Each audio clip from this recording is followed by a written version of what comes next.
நவராத்திரியோட டே 2. இன்னைக்கு நைவேத்தியத்துக்கு பச்சை பயிறு பாயசம். டேஸ்டியான பச்சை பயிறு பாயசம் பண்றதுக்கு 1 டேபிள் ஸ்பூன் நெய் சூடானோனே 6 முந்திரி பருப்பு, 1 டேபிள் ஸ்பூன் தேங்காய், 2 டேபிள் ஸ்பூன் சாரப்பருப்பு, கலர் மாறுற ஸ்டேஜ்ல 1 டேபிள் ஸ்பூன் திராட்சை போட்டு நல்லா ஃப்ரை பண்ணி தனியா எடுத்து வச்சுக்கோங்க. 1/4 கப் பச்சை பயிரை லோ ஃப்ளேம்ல வாசனை வந்து கலர் மாறுற வரைக்கும் வறுத்துட்டு அடுப்பை ஆஃப் பண்ணிடுங்க.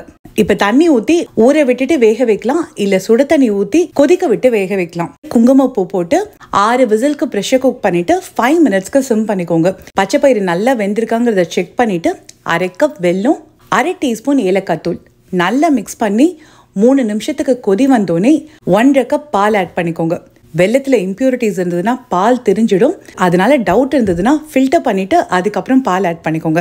நல்ல கொதி வந்து 3 மினிட்ஸ்க்கு குக் ஆனோடனே அடுப்பை ஆஃப் பண்ணிட்டு ஃப்ரை பண்ணி வச்சிருக்க நட்ஸை ஆட் பண்ணீங்கன்னா டேஸ்டியான பச்சை பயிறு பாயசம் ரெடி. ட்ரை பண்ணி பாருங்க.